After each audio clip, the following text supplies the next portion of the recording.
Harley Benton RB-414 100-point review.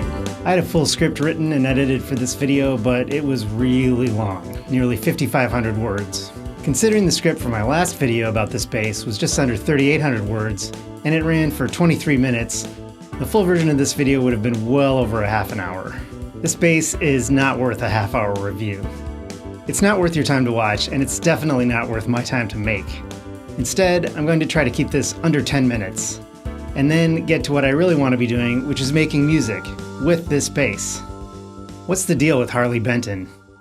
I've seen a lot of Harley Benton instruments in YouTube videos, especially from the likes of Low End Lobster, Johnny Dibble, Patrick Hunter, and Bass the World. It's not surprising that so many YouTubers feature Harley Bentons. They're cheap and there are a ton of them. But I've never played one before now.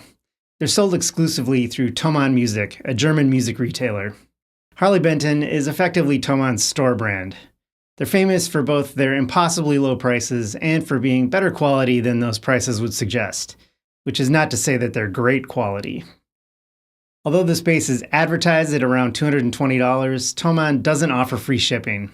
I paid $80 for UPS expedited shipping, so let's call this a $300 instrument.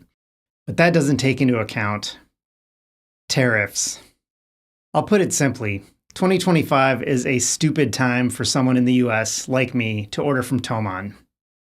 Tariff rates are high and highly volatile at the moment. I ended up paying $105 in government charges. With $16 for a gig bag bundle, plus import brokerage fees, all in, I'm at just under $450 for this bass.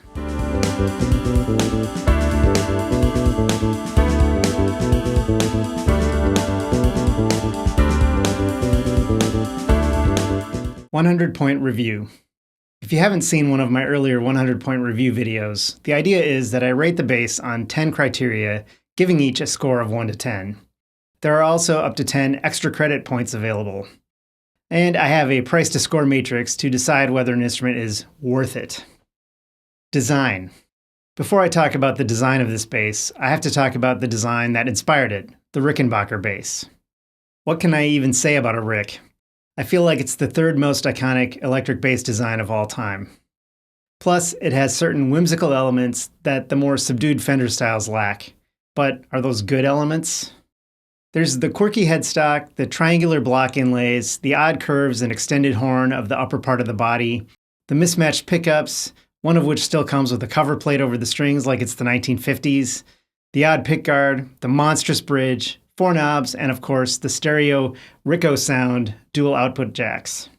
Honestly, as much as the overall package conveys that unique Rickenbacker vibe, I kind of hate all of those elements individually, other than the headstock.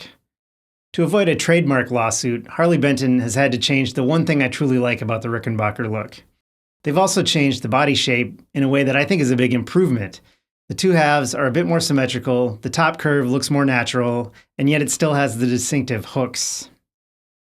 The triangular inlays on the fretboard are gone. The front of the body looks fairly similar to the Rick. Of course, it has the dumb pickup cover, and unlike on a modern Rick, it needs it because although you can remove it, the pickup itself has some exposed elements that don't seem like they should ever be visible. The RB-414 comes in 2 color options, black and cherry sunburst. I've always thought that if I ever owned a Rickenbacker, it would be fire glow, so I went with cherry sunburst. The finish is flawless, and the binding is a really nice touch. Overall, I'm torn. I actually like most of the design changes Harley Benton has made here, and it's executed fairly well, but I just can't get over that situation with the bridge pickup, so I'm going to give it an 8. Neck. First, the positives. The neck looks great, much nicer than you'd expect on a $200 bass. The fretboard edges are slightly rolled, and there's absolutely no fret sprout or even uncomfortable edges like I found on the Sadowski Metro Express, and I love the binding. The main downside for me is, of course, the glossy back of the neck. I get it for the look, but it hurts playability. But still, I have to prioritize the excellent fretboard and binding over the gloss finish, so I'm going to give the neck an 8. Nut. Neither the Thomann nor the Harley Benton website specifies the material the nut is made of, but based on a visual observation, it appears to just be cheap black plastic. Out of the box, it seems perfectly adequate, and it's cut properly. But I could see replacing it in the future if, as I suspect, the weird string angle wears it down over time. As it is, it seems worthy of a 7, but anticipating future problems, I'm knocking it down to a 6. Bridge. It's obvious that this bridge design exists solely to be consistent with the overall Rickenbacker copy look of the instrument. There's no other rational explanation for putting a bridge like this on a 21st century bass.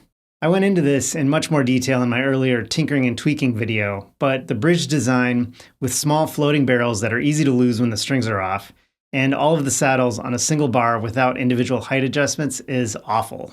Oh, and you have to use extra long strings, even though it's a 34-inch scale. I know this bridge is part of the overall look, but on its own merits, well, it has no merits. I'm giving it a 5 out of 10. Hardware. The compact tuners feel high quality and work well. At the other end, we have standard push-on plastic knobs, similar in design to the ones on a Rickenbacker. Nothing special, but nothing to complain about. I'm giving the hardware a 9. Cavities. The routing is a bit wonky and the shielding is half-assed. I initially thought the bridge pickup design with the oversized cavity was dumb, even though it's designed to imitate a Rickenbacker. But then I realized the extra space really opens up the possibilities for pickup replacement. So although I was going to give the cavities a 7, that added modding flexibility makes me lean towards an 8. Electronics. The electronics setup on this bass consists of 4 potentiometers and a switch. The pots are 2-volume, 2-tone. The switch is a 3-way for soloing either pickup or combining both. In the middle position, you have to turn up both volume pots to get any sound, and they don't blend all that well. The electronics get the job done and seem reliable so far, but they're certainly not reinventing anything or even matching the quirky capabilities of Rico's sound. Taken on their own merits, though, I feel like they warrant an 8. Pickups. Hi, it's future me here, interjecting with a revision of my original score. After I recorded the voiceover, I started recording the music for the end of this video, and only then did I really discover that both of the pickups on this bass are trash. I had already replaced the bridge pickup with a Fender jazz bass pickup, which kind of just makes it sound like a jazz bass. I thought I liked the neck humbucker on this bass. It sounded decent through my amp, but while recording, I noticed that the output on the G string is way lower than on the other strings, to the point where it's almost unusable.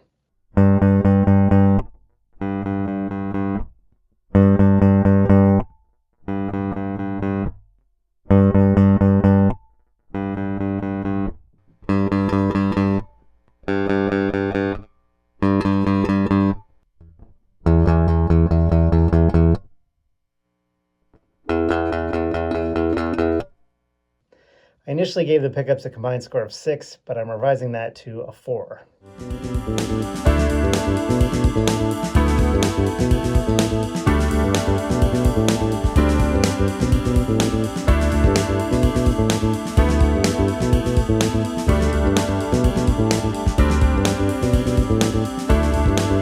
Action. I'm judging the action on this bass purely as it comes out of the box. Let's contrast it with the other cheap bass I recently purchased, the Glary G-Jazz. The Glary had some serious flaws that essentially made it unplayable without a significant amount of work. By contrast, this bass was extremely playable out of the box. It could benefit from a bit of adjustment to address some fret buzz on the A and D strings, but honestly it doesn't need it. I feel like with the style of music this bass begs to be used for, a little fret buzz is almost desirable. So let's focus on the string height. It's really nice. Not as good as on my Precision/Jaguar Franken bass, which has the best action I've ever played, but this bass feels really good to play. I'll give the action a 9. Sound. I watched several other videos about this instrument while I waited for it to arrive, and the consensus I took away from them was that the pickups sound decent, but they don't really sound like a Rick. So, do I think it sounds like a Rick? Kind of. I know there are a lot of factors that go into the kind of classic 70s Rick sound so many of us love. Even if you're playing on an actual Rickenbacker, you're not necessarily going to sound like Chris Squire or Paul McCartney. I mean, they both were playing Ricks, and they sounded nothing alike. Hi, it's me again. Since I revised my score for the pickups, I really need to revise the score for the sound too. Honestly, I'll most likely end up replacing both pickups in this bass, if I even keep it. So what's the point of even considering the sound of the stock pickups? They're not very usable. I originally gave the sound an 8, again based solely on how it sounded through my amp. But since it's so difficult to record with, and that's the main reason I wanted it, I'm going to give the sound a 5. Final score.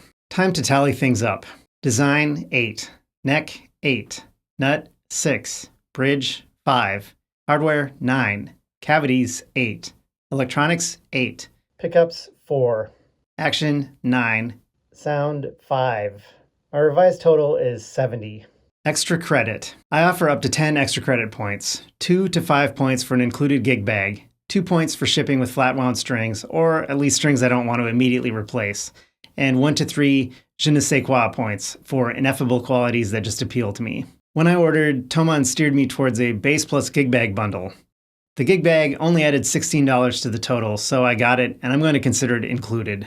The gig bag is surprisingly nice. It's definitely not mono quality, but it's decently padded, has ample pockets, and the zippers and straps don't seem like they're going to break in 5 minutes, like on some Gator gig bags I've had.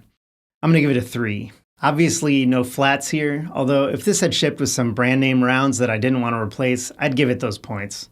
The stock strings were okay, but yeah, I replaced them, so no points.